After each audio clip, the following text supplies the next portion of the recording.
Salut mesdames, messieurs, bonsoir. Merci de nous rejoindre pour cette édition en français de la TNL. Nous sommes jeudi le 2 juin 2016. Commençons tout de suite par les activités pour marquer la journée nationale de reboisement. Les dirigeants, des responsables gouvernementaux, des employés du secteur privé et des personnes dans tout le pays ont procédé à la plantation d'arbres pour marquer la journée nationale de reboisement.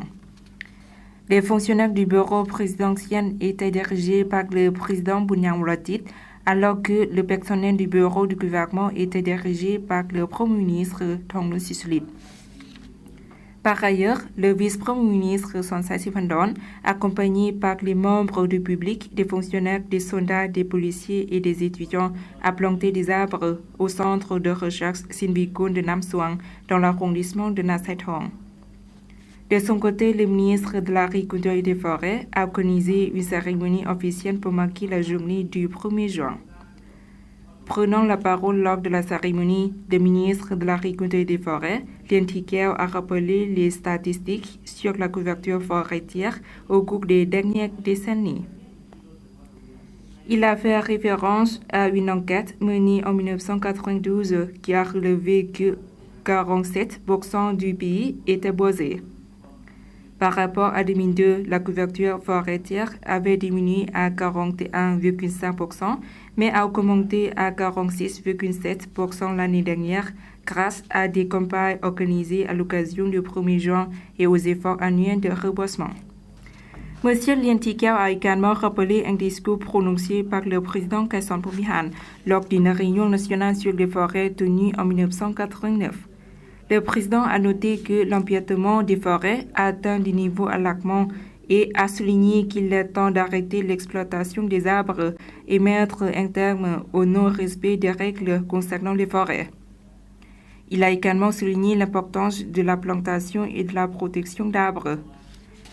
Grâce à une directive du Premier ministre et à la loi sur les forêts, le 1er juin a été déclaré Journée nationale du reboisement.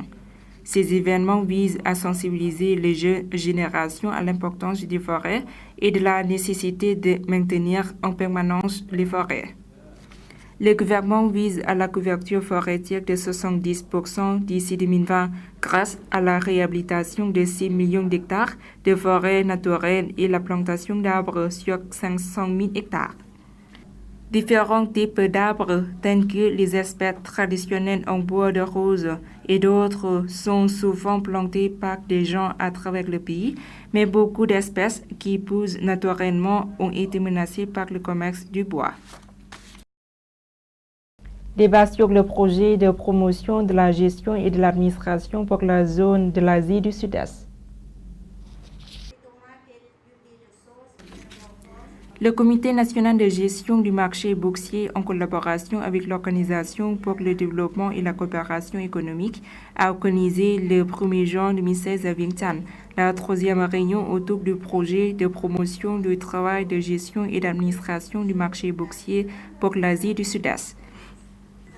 Cette rencontre a été présidée par Mme Vathana Dalaloy, vice-gouverneure de la Banque nationale, également présidente du Comité national de gestion et d'administration du marché boursier, et M. Masato Kanda, chef adjoint du Comité des relations internationales de l'Organisation de gestion du travail et d'administration des finances du Japon. Le projet de promotion du travail de gestion et d'administration du marché boursier a été créé dans le but de soutenir le développement du marché boursier dans le groupe des pays, le Cambodge, le Laos, le Myanmar et le Vietnam.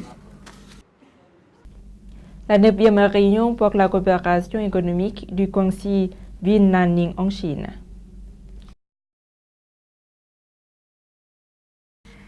Le 26 mai dernier, une délégation du Laos, conduite par Mme Khamphao Unthawan, vice-ministre des Affaires étrangères, a participé à la 9e réunion pour la coopération économique dans la ville chinoise de Nam Ninh. La réunion a été suivie par les dirigeants de la province de Guangxi, le comité permanent de l'organe provincial de l'ASEAN, les organisations internationales et les entreprises de la Chine, soit plus de 400 personnes. Au cours de la réunion, le chef de la délégation Lao a exhorté la conférence en tant que président de l'ASEAN en 2016 à mettre l'accent sur les échanges des commentaires sur la mise en œuvre de l'intégration et l'élaboration des politiques prioritaires du Laos, pays enclavé, pour sa connectivité avec les pays voisins et les pays de la région et au niveau international. Suite de l'actualité nationale en bref en images.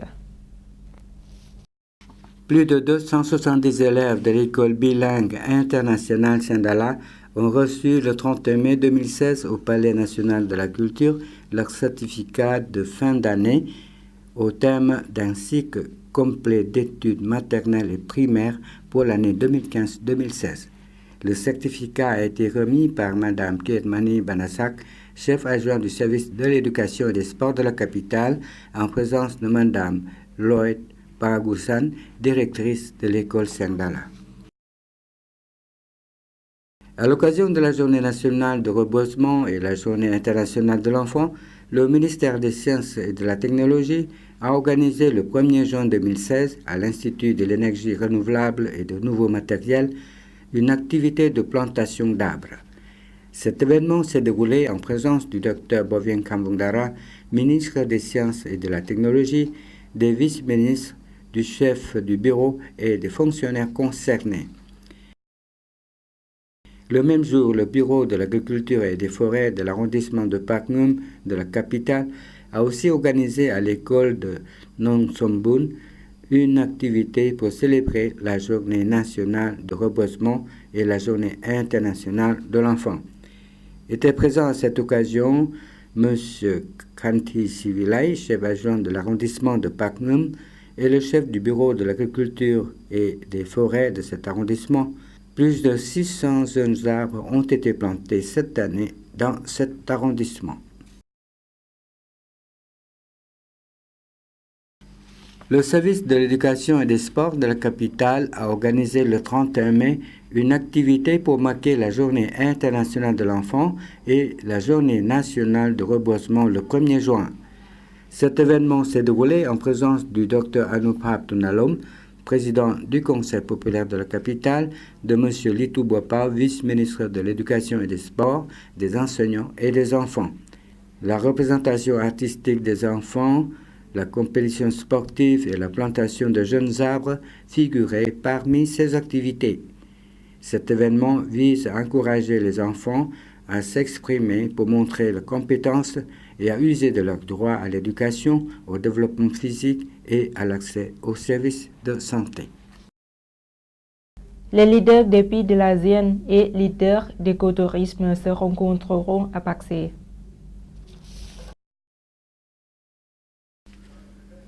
Les revenus énormes vont directement à la population locale en raison du développement de l'écotourisme communautaire, non seulement au Laos, mais aussi dans d'autres pays de l'ASEAN, selon les responsables du tourisme.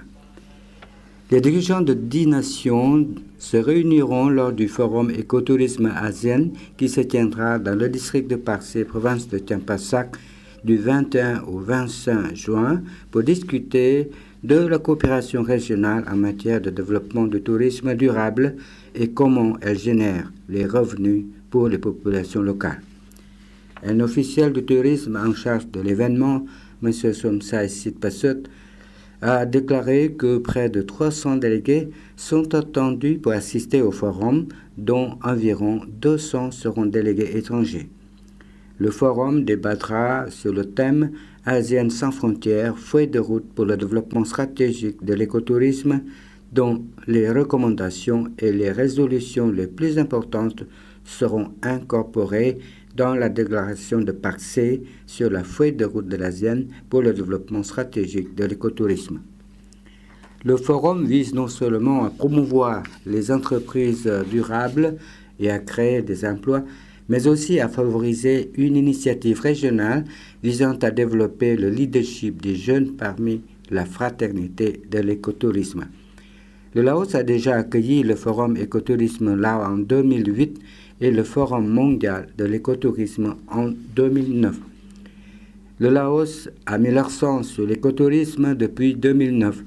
À la suite du développement de l'écotourisme, les villageois gagnent un revenu direct des touristes en vendant de la nourriture, des produits faits à la main et en fournissant des services liés au tourisme. En 2015, le nombre de visiteurs étrangers au Laos a atteint 4,3 millions, soit une augmentation de 4% par rapport à l'année précédente. Sur le montant total, les touristes visitant les activités d'écotourisme représentaient 15 à 20%. Voilà, c'est la fin de cette édition. Toute l'équipe vous remercie pour votre fidélité. Pour voir un reportage, rendez-vous sur la page internet du journal en français de la TNL. Au revoir.